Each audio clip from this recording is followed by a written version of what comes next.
أردشير كردي من أكراد فارس يا أستاذي. فارس، منطقة فارس التي عاصمتها القديمة استخر وعاصمتها الحالية شيراز، مرتع وموئل وأصل لقبائل كردية معروفة في التاريخ. طبعا فارس أو أردشير تفضل.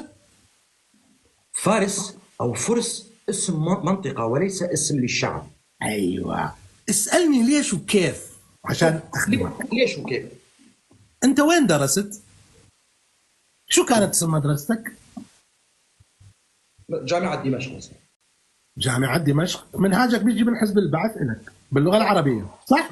أنا درست في خانقين أيضا من الصف الأول، وراها أعادوها علينا السنة ودرست عربي، ومنهاجي يجي من نفس الحزب البعث. أوكي؟ صح. وموضوع كل من يعيش على الأرض العربية فهو عربي، والسماء عربية والأرض. إحنا بنفهم التاريخ بصورة عربية يا أستاذي.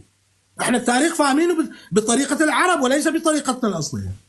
صح. العرب تطلق على الإيران الآريين كلمة فرس، وتطلق على إيران شهر فارس، سواء كنت في جلولاء في نهاوند أنت في فارس عندهم.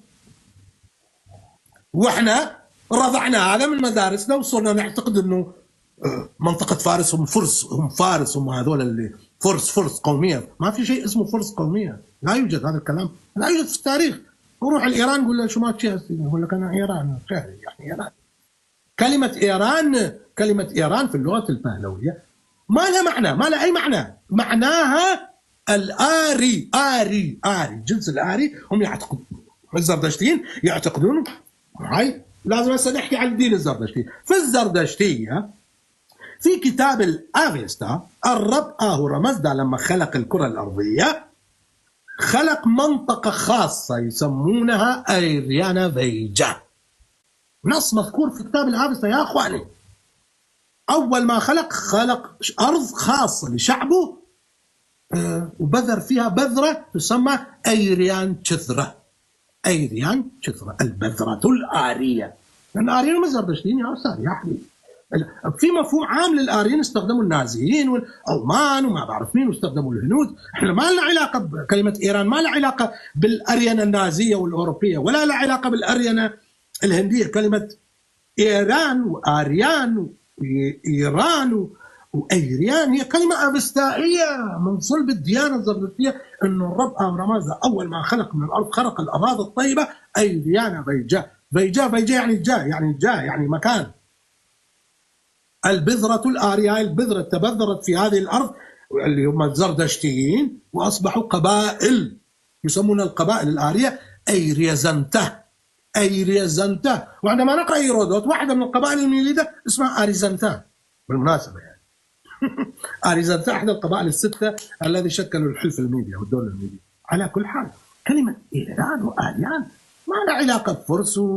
هذا الشعب الزردشتي كان يسموا نفسه إيران كجنس ومزديسنك كدين.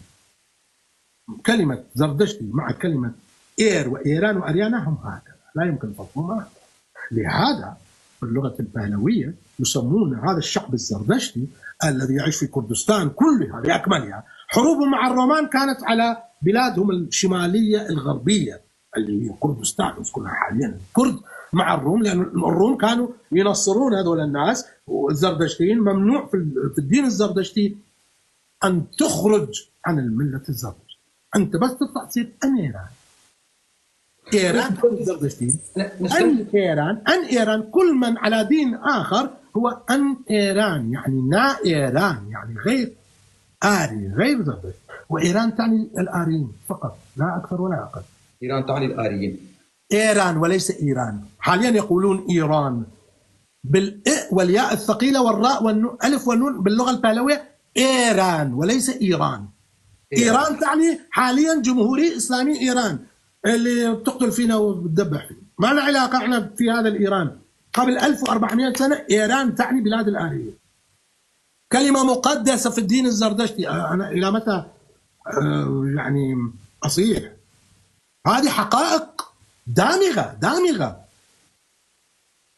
إيران تعني الزردشتيين بلاد، وإيران شهر تعني بلاد الزردشتيين.